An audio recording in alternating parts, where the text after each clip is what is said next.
So today, we are looking at this massive, honestly kind of shocking blind spot in women's health.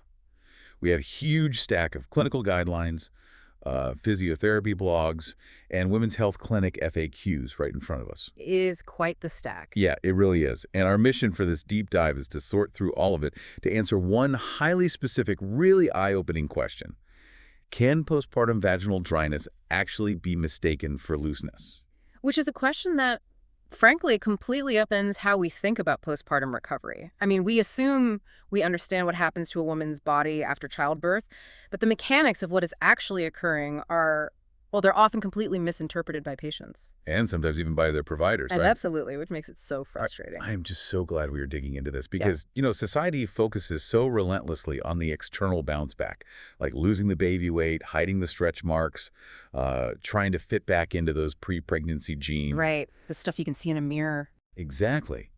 But beneath the surface, there is this massive, entirely invisible hormonal shift happening that completely alters a woman's pelvic health. And based on these sources, what women often think is happening to their bodies, it might be entirely backwards. It really is staggering, the disconnect between what is culturally expected and what is biologically occurring. To really grasp why this confusion happens, we first have to look at the sheer scale of the hormonal drop-off that happens literally the moment a baby is delivered. Yeah, I was looking at one of the clinical papers in our stack, and I genuinely thought it was a typo at first. The estrogen levels. Yes. It claims that during pregnancy, a woman's estrogen levels are almost 30 times higher than normal. But then, within 24 hours of giving birth, those levels plummet straight back down to baseline.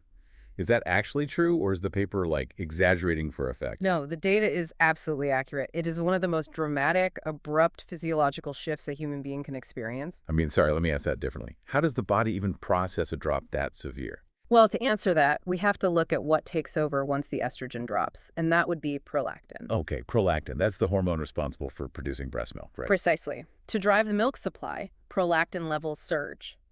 And the fascinating thing about prolactin is that it actively suppresses the ovary's production of both estrogen and androgens, like testosterone. Oh, wow. So it's actively blocking them. Exactly. The body is essentially making this very primal choice. It's prioritizing feeding the newborn over reproductive readiness. So as long as a woman is exclusively lactating, she is put into a hypoestrogenic state. Meaning low estrogen. Right. And biologically speaking, this environment is remarkably similar to menopause. That is wild. It's like a sudden climate shock. You go from this lush, humid, high estrogen rainforest during pregnancy where there's tons of blood flow and tissue thickness, and then overnight, someone just flips a switch. And your body becomes the Sahara Desert. Exactly. And you, as the new mother, are just left dealing with the environmental fallout. That environmental analogy is actually highly accurate because the physical landscape of the vagina completely transforms. When you remove that estrogen, you see profound changes at a microscopic level. Because estrogen drives blood flow, right? Right. Estrogen is a vasoactive hormone. It dictates blood flow, and that blood flow maintains tissue lubrication and thickness. So without it, the vaginal mucosa becomes much thinner, paler, and significantly less elastic. And the sources are referring to this specific thinning out as vaginal atrophy, right? Yes, vaginal atrophy. And it triggers this fascinating, though really frustrating domino effect in the local microbiome. So in a healthy, estrogen-rich environment, the cells lining the vagina produce something called glycogen. Okay, glycogen. Got it. And as those cells naturally shed over time, that glycogen provides a primary food source for the good bacteria in the vagina, specifically Döderlein's bacilli or lactobacilli. Let me make sure I'm visualizing this correctly. So the good bacteria are essentially feasting on the glycogen that the estrogen helped create. They are. And here is the really crucial mechanism. As a byproduct of eating that glycogen, those lactobacilli literally sweat out lactic acid. Oh, I see. And that acid keeps the pH balanced. Exactly. That lactic acid is what keeps the vaginal pH nicely acidic, usually around a pH of 4.5. So the acid acts like an invisible shield. That is exactly what it does. That acidic shield prevents harmful infections from taking hold. But post-delivery, because the estrogen just drops off a cliff, the tissue thins out and the glycogen disappears. So suddenly those good lactobacilli are starving. They starve, so they stop producing the lactic acid and the whole shield drops. The ecosystem basically collapses. Wow. Yeah. The vaginal pH rises above 5, becoming far more alkaline, and this less acidic environment makes the tissue highly susceptible to the overgrowth of invasive bacteria. Which leads to like urinary tract infections and yeast infections. Exactly. UTIs, severe yeast infections, and just general chronic irritation. This specific cluster of symptoms, the dryness, the tissue pain, the urinary issues, it's so prevalent that medical professionals have recently given it an official diagnostic name. Genitourinary syndrome of lactation, right? Or GSL. Yes, GSL. It's honestly mind-blowing that it took the medical community this long to actually give this a cohesive name, considering millions of people experience it every year. But this brings us to the absolute core mystery of our deep dive today. The big question. Right, the core question we set out to answer. So let's say a few months have passed. A woman is cleared by her doctor, she resumes intimacy with her partner, and she immediately notices a severe lack of friction, or maybe a totally altered muted sensation. Very common scenario. And the immediate assumption, mostly because of how our culture talks about childbirth, is, well, I pushed a baby out, therefore I am loose. My muscles are ruined. But according to the stack of research, they might be completely misdiagnosing themselves. This is where we desperately need to separate two fundamentally different structural issues. We have to separate the concept of laxity from the concept of dryness. Because they can feel the same. They can feel surprisingly similar to the patient in the moment, but the underlying mechanics are completely different. I'm looking at these definitions here, and I'm honestly a bit confused. If the tissue is thinning out and shrinking like we just talked about, how on earth does that feel loose to the patient? Shouldn't it feel tight? It's completely counterintuitive, which is why the misdiagnosis happens so frequently. Let's define the two. Vaginal laxity is a loss of muscular support. Okay, muscle. Right. This happens when the pelvic floor muscles, specifically load-bearing muscles like the levator ani, are physically overstretched, torn, or traumatized during delivery. That is a structural weakening of the muscular foundation. It is a muscle problem. Okay, muscle problem. Laxity equals muscle. And the atrophy. Atrophy is a tissue problem. Because the estrogen is gone, the vaginal lining loses its elasticity. A healthy vagina has these natural textured folds in the tissue called vaginal rugae. Think of them like the pleats on an accordion. Oh, that's a good visual. Yeah, those pleats allow the tissue to expand, stretch, and grip naturally. But without estrogen, those pleats literally flatten out. The accordion loses its folds. So the vaginal canal becomes smooth. Smooth, stiff, and actually shorter and narrower. A smooth, stiff tube. Oh. Okay, so it is physically tighter and narrower, but because the texture is gone, there is zero friction. You've hit the nail on the head. Both conditions, a blown-out muscle and a smooth, rigid, dry tissue, result in a profound loss of sensation and friction during intimacy.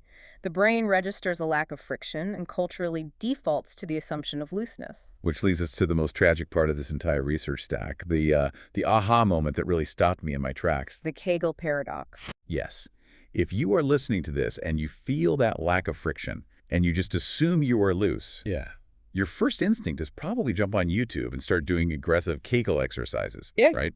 You want to tighten up the muscles. Which makes sense logically. But if your actual problem is dryness, treating it like looseness can actively backfire in a massive way. Wait, so if I feel less friction and assume I'm loose, could treating it like looseness actually make things worse? It is a critical danger. We see women doing this all the time, and they are essentially torturing themselves. Let's look at the mechanics of why. Okay. If the root cause of your lost sensation is actually dryness and atrophy, that lack of natural lubrication is going to cause severe painful friction during sex. Because the tissue is incredibly thin and fragile. It's like rubbing sandpaper on a sunburn. A painful but very accurate visual. Now, the human body is incredibly smart. If you're experiencing physical pain, your nervous system will subconsciously try to protect you from further injury. So it tenses up. Exactly. In response to the pain of dry intercourse, your pelvic floor muscles will actually spasm. They clamp down. They become overactive and hypertense as an involuntary defense mechanism trying to close off the area to prevent more pain. Oh my God. So the muscles are actually clenching in a state of constant panic to protect the fragile tissue. Yes. So imagine what happens if a woman assumes she is loose and decides the cure is to start aggressively doing hundreds of Kegels a day. She's tightening muscles that are already locked in a spasm. She is forcefully tightening muscles that are locked in a panicked protective spasm. She will exacerbate that pelvic floor overactivity, increasing her daily pain tenfold. She is aggressively tightening a muscle that desperately, desperately needs to relax. Yeah. If you're listening right now and dealing with postpartum pain, let that sink in. The very thing you are doing to fix the problem might be the exact thing making it worse. Hmm. So what does this all mean? How are you supposed to actually tell the difference? That's a great question. If the main symptom, this lack of sensation, feels the same to the person experiencing it, how do you know if you have a muscle laxity problem or a tissue atrophy problem? It absolutely requires a proper clinical diagnosis. You really cannot diagnose this yourself at home. During a pelvic exam, a physician or a specialized pelvic floor physical therapist isn't just taking a quick glance. Right, they know what to look for. Exactly. They are trained to look for very specific biological markers. To identify the dryness and atrophy we've been discussing, they look for tissue pallor. They check if the tissue is pale and white instead of healthy and pink. Which shows the lack of blood flow. Yes, they check for fragility, and they visually confirm if those natural folds, the rugae, have disappeared. And if they're looking for genuine laxity. For actual muscular laxity, they perform a physical assessment of the muscle tone itself. They will ask you to contract, and they will measure the strength and endurance of that contraction. Testing the actual muscle fibers. Right. They also look for physical signs of pelvic organ prolapse, which is when those weakened muscles allow organs, like the bladder or the bowel, to physically bulge down into the vaginal space. Okay, let's play this out. Let's say you go in, you get professionally assessed, and the verdict is the Sahara Desert scenario. You have genitourinary syndrome of lactation. Okay, the tissue problem. Right, it's dryness. The sources we're reviewing highlight some very targeted, specific solutions. They divide them neatly into non-hormonal and hormonal approaches. Which is an excellent framework because every single patient's comfort level, medical history, and risk tolerance is completely different. Let's start with the non-hormonal side. The key here seems to be moisture and lubrication. But the research is incredibly adamant about making a distinction between the two. I always thought lube and moisturizer were essentially the same thing, just marketing buzzwords. It is a really common misconception, but medically speaking, they serve entirely different functions. A lubricant is strictly used during intimacy. Just for the main event. Right. Its only job is to temporarily reduce friction and prevent micro tears in the tissue. The sources recommend specific water-based lubricants like Yes WB or oil-based ones like Yes OB, depending on whether you are using condoms, of course, as oil degrades latex. Okay, so lube is just temporary slip, Yeah, but a moisturizer is different. very different. A vaginal moisturizer is rehabilitative. Products like Yes VM or Bonafide's Reverie Plus are designed to be used regularly, often every few days, regardless of sexual activity. So you use it even if you aren't being intimate. Exactly. Their job is to sink into the mucosal layers and actually change the baseline cellular hydration of the tissue over time. So moisturizers are for healing the landscape, lubricants are just for navigating it safely. That makes a lot of sense. But then we get to the hormonal fix, which really seems to be the heavy hitter in these clinical guidelines. Local estrogen. Local estrogen is profoundly effective. It addresses the absolute root cause of the atrophy. It comes in various forms: creams, tiny tablets you insert, or flexible silicone rings. Brands like Vagifem or Gina, right? Yes, Vagifem, Gina, Oves. I can practically hear the alarm bells going off for the listeners right now. If you're listening to this and you are currently breastfeeding, you're probably thinking, I can't take hormones, it'll ruin my milk supply. It's a very real fear. Or maybe you're thinking about all the scary headlines regarding hormone replacement therapy and systemic risks. Doesn't HRT carry risks for blood clots or certain cancers? Validating that fear is so important. We condition women to be terrified of anything that might impact their breast milk or their long-term health. But the crucial operative word here is local. Local versus systemic. Exactly. Systemic hormone replacement therapy, like a pill you swallow or a patch you wear, circulates through your entire bloodstream. Localized vaginal estrogen does not. So it literally just stays where you put it. Yes. When you apply the estrogen directly to the vaginal mucosa, the systemic absorption, meaning the amount that actually entered your main bloodstream, is incredibly minimal. It is practically negligible. So it doesn't go everywhere. No. And because it doesn't circulate globally, it doesn't require you to also take a progestogen to protect your uterine lining, which is a requirement with systemic HRT. And most importantly for the new mothers listening, because it remains localized, it is perfectly safe for breastfeeding. It won't hurt the milk supply at all. It will not suppress prolactin. It will not reduce your milk supply. It just acts like a hyper-targeted rescue mission.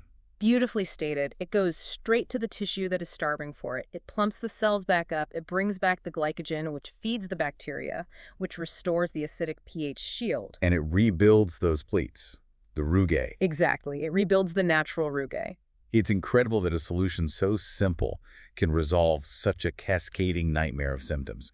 But we do have to look at the other side of the coin. What if the clinical diagnosis comes back and it actually is genuine laxity? The muscular issue. Right, the muscles really were traumatized and overstretched.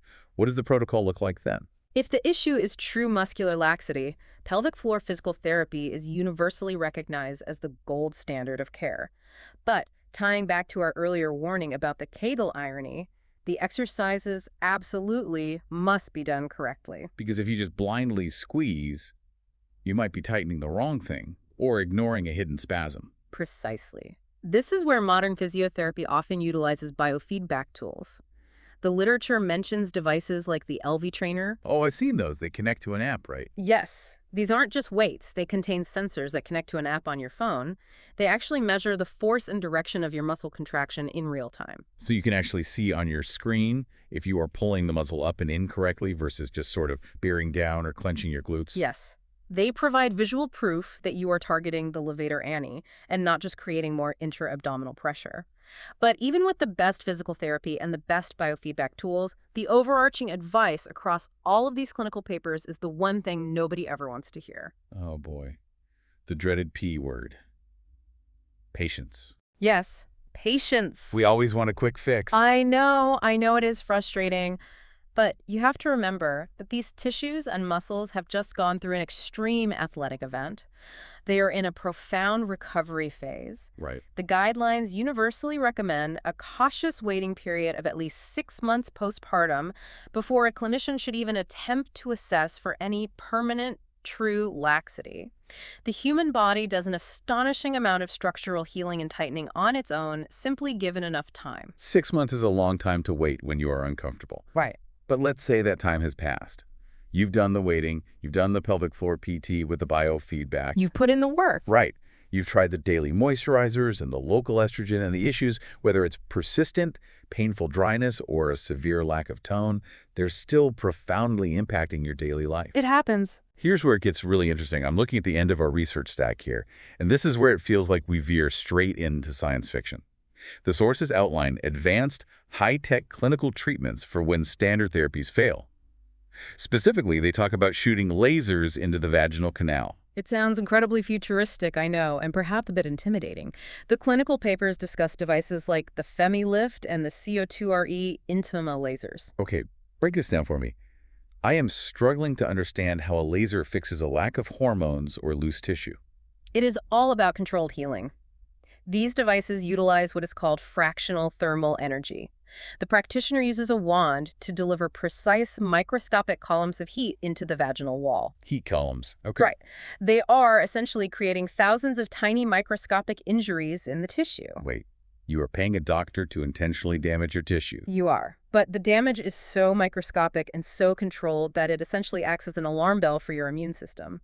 By creating those micro-injuries, you trigger the body's natural aggressive wound-healing cascade. Oh, that makes sense. Yeah, the heat specifically stimulates fibroblasts in the tissue. Fibroblasts are the cellular workhorses responsible for creating connective tissue. I'm reading the word neocollagenesis here in this study. So the body is essentially being tricked into acting like it's 20 years old again and spinning brand new, fresh collagen. That is a fantastic way to describe it. Neocollagenesis is the production of new structural collagen. But it doesn't stop there. The thermal energy also promotes angiogenesis. Angio meaning blood vessels. Correct. The creation of new blood vessel networks. So you are forcing the body to rebuild the scaffolding with new collagen, and you are building new supply lines with new blood vessels. That is amazing. It is. The end result, typically after a series of brief sessions, is that the vaginal wall naturally rebuilds its thickness, regains its elasticity, and restores its baseline moisture. And all of this without requiring daily hormones or invasive surgery. That is genuinely wild. The body's ability to repair itself when given the right prompt is amazing. But speaking of invasive surgery, the sources have a very stark, explicit warning about going under the knife for these specific issues. They do, and it is a warning that honestly cannot be overstated. Surgical tightening of the vaginal canal, which is known as a vaginoplasty, is strongly discouraged by the medical community if the patient's only complaint is a subjective feeling of looseness or a lack of sensation. I can see why a patient might logically think, hey, if it feels loose, why not just have a surgeon sew it a bit tighter and be done with it? Why is that such a bad idea? Because of how the body heals from a scalpel. Surgery, by definition, creates scar tissue. And scar tissue is inherently rigid, it does not stretch, and it does not lubricate. Oh, I see where this is going. Right. Now imagine a patient whose primary underlying issue is actually vaginal atrophy. Her tissues are already thin, dry, and lacking elasticity because of the hormone drop. If you surgically tighten a canal that is already suffering from inelasticity, you are creating a perfect storm. You're turning a stiff, dry tube into an even tighter, stiffer, drier tube with scar tissue on top of it. Exactly. The result is often severe, permanent, intractable pain during intercourse. You essentially trade a lack of sensation for active agony. That sounds horrific. It is. Vaginoplasty is a major, serious anatomical alteration. It is typically reserved exclusively for treating severe cases of actual pelvic organ prolapse. Cases where the structural integrity of the pelvic floor has truly and completely failed, and the organs need to be physically hoisted back into place. So it is absolutely not a cosmetic fix for lost friction. Not at all. That makes so much sense when you lay out the mechanics of the scar tissue. And honestly, it really brings all this clinical data back to the deeply human element of what we're talking about today. It really does. Because trying to force intimacy through painful, undiagnosed postpartum dryness isn't just physically damaging, it takes a massive psychological toll. Women end up feeling broken. They feel inadequate. They think their bodies are ruined. Exactly. Because they don't understand the invisible chemical drought happening inside them. This isn't just some aesthetic vanity project to get your pre-baby body back. This is about reclaiming basic, fundamental physical function. It's about quality of life. Yes, it is about living without pain. It is about maintaining an emotional and physical connection with your partner during one of the most stressful periods of life. If we connect all of this to the broader picture of maternal health, it really highlights the desperate need for comprehensive postpartum care. Recovering from childbirth absolutely requires patience. But patience without direction is just suffering. That is so true. We have to stop letting women guess what is wrong with them in the dark. We must accurately distinguish between the hormonal drought of vaginal atrophy and the muscular stretching of true laxity. And once we have that correct answer, we must provide targeted, science-backed rehabilitative care. It is genuinely heartbreaking to think about how many people might be listening right now, sitting at home, just suffering in silence. Doing the wrong exercises, crying in pain, thinking their bodies are permanently damaged, when the fix might literally just be a localized estrogen cream and a good moisturizer. It's a tragedy of miscommunication. It really is. Well, thank you so much for joining us on this deep dive. We want to leave you with a final provocative thought to mull over. Think about how our culture talks about the postpartum bounce back.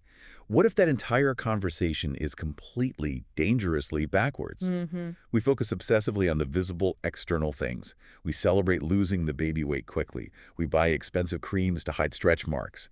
But we completely ignore the fact that the most profound, life-altering, and entirely treatable changes are happening invisibly deep within a woman's hormones and her pelvic floor. We need a massive shift in priorities. Ask yourself, what would happen to maternal mental health, to postpartum depression rates, and to the survival of marriages if pelvic floor rehabilitation and localized estrogen were offered to new mothers as universally and as casually as a postpartum belly band? It would fundamentally change the entire landscape of maternal recovery. It would move us from a culture of survival to a culture of true healing. It really would, because right now, that postpartum recovery landscape is a lot like an invisible marathon. Only instead of handing the runners water, a map, and a shiny thermal blanket at the finish line, we're just telling them to go run another invisible race in the dark and hoping they figure out the terrifying terrain completely on their own. It is time we turn the lights on.